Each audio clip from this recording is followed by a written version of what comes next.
நான் பார்க்க போகிறேன், எனக்கு இது வந்து தடை இருக்குது, கரூரில் எங்களுக்கு வந்து பர்மிஷன் கொடுக்க மாட்டேங்கிறாங்க அப்படிங்கிறத விஜய் அவர்கள் சொல்லணும்னு அவசியம் இல்லை. விஜய் அவர்களுக்கு அடுத்த கட்டமாக இருக்கிற 2ஆம் கட்ட தலைவர்களாச்சும் வந்து சொல்லணும்ல. அதை கூட சொல்லினா மக்கள்கிட்ட எப்படி வந்து நன்மதி போகிறோம். எங்களை வந்து பார்க்கறதுக்கே உன்னால் வந்து தைரியமாக வர முடியல, நீ எப்படி எங்களுக்கான பிரச்சனைக்கு போய் நிற்க போகிற? வந்து ஒரு வார்த்தை கேட்டோம்னா, இப்போ விஜய் அவர்கள் வந்தாருன்னா கூட்டம் கூடிடும்னு எல்லாருமே உட்காந்து ஆன்லைனில் ஃபேஸ்புக்கில் வந்து பார்த்தீங்கன்னா கதைட்டு இருக்காங்க. நான் ஒரு விஷயம் சொல்கிறேன், கூட்டம் கூடாமல் எப்படி அரசியல் நடக்கும்? எங்கே போனாலும் கூட்டம் வரதான் செய்யும்.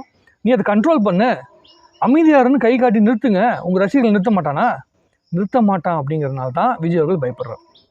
விஜய் அவர்கள் வெளியே வரதுக்கு பயப்படுறதுக்கு உண்டான மிக முக்கியமான காரணம் அவருடைய ரசிகர்கள் தான், அவருடைய தொண்டர்கள் தான். ஏன்னா அவங்க கண்ட்ரோல்டாக இருக்க மாட்டாங்க அப்படிங்கிற மிகப்பெரிய நம்பிக்கை விஜய் அவர்கள்ட்ட உண்டு. ஏன்னா அவங்க கண்ட்ரோல் இல்லாமல் இருக்கிறதுக்கு காரணமே விஜய் அவர்கள் தான். அப்போ இவ்வளோ நாளாக அவர் வருவார் அப்படின்னு சொல்லி வந்து நம்பிக்கிட்டு இருந்த ரசிகர்கள் எந்த ஒரு பாயிண்ட் எடுத்துகிட்டு போய் மக்கள்கிட்ட வந்து பேசுவாங்க, ஒரே வார்த்தை தான் கேட்பாங்க, அவர் வந்து நேரில் வர மாட்டாரா, நாங்கள் போய் தான் நேரில் பார்க்கணுமா? உலகத்திலேயே பாதிக்கப்பட்ட மக்கள், இப்போ வெள்ளத்தில் பாதிக்கப்பட்டாங்கன்னா பொதுவான மக்கள் பாதிக்கப்பட்டிருப்பாங்க, அவங்களிருந்து சில பேர் வந்து கூப்பிட்டு வந்து பார்த்தீங்கன்னா ஹெல்ப் கொடுக்குறது அப்படிங்கிறது வேறு. அதாவது வீடு உடைமையை வந்து இழந்தவங்க, இல்லை வந்து பண உதவி தேவைப்படுறவங்க, அந்த மாதிரி ஆட்களை வந்து நேரில் வந்து பார்க்குறது அப்படிங்கிற விஷயம் வந்து சரியான விஷயமா இருக்கும் ஓரளவுக்கு. அதுவே நிறைய விமர்சனங்களுக்கு உள்ளானது. ஏன் நேரில் போய் பார்த்து கொடுத்துக்கலாம், தப்பு கிடையாது. அவரை பார்க்க வந்து உயிரிழந்திருக்கிறாங்க, அதுதான் அங்கே மிகப்பெரிய பிரச்சனையே. உயிரிழந்தவங்களுடைய குடும்பத்தை வந்து நேரில் போய் பார்க்கறதுக்காக அவர் யோசிச்சுட்டு இருக்காருன்னா அது எந்த மாதிரியான அரசியல் அப்படிங்கிறது எனக்கு புரியல. இது மாதிரி இடங்களில் வந்து விஜய் அவர்கள் வந்து மீட்டிங் போட்டுருக்காரு. அந்த எந்த இடத்துலயாச்சும் பொது சொத்துக்கள் சேதப்படாமல் இருந்திருக்குதா? ஏன் நாமக்கல் எல்லா இடங்களையும் பொது சொத்துக்கள் வந்து சேதப்பட்டிருக்குது, கரூர்லையும் சேதப்பட்டிருக்குது. இப்படி சேதப்படுற விஷயங்கள் அதிகமாக இருக்குது. அதில் வந்து ஒரு மீட்டிங் போகிறாரு, மாநாடு போகிறாரு. அந்த மாநாட்டில் இது வரைக்கும் வந்து பார்த்திங்கன்னா என்றைக்காவது பொருட்கள் சேதம் இல்லாமல் இருந்திருக்கா? ஆயிரக்கணக்கான சேர்கள் உடைக்கப்பட்டிருக்குது, கம்பிகள் தூக்கிட்டு திருடப்பட்டிருக்குது. இப்படி நிறைய விஷயங்கள் நடந்திருக்குது. இதுக்கெல்லாம் யார் பொறுப்பேற்பாங்க?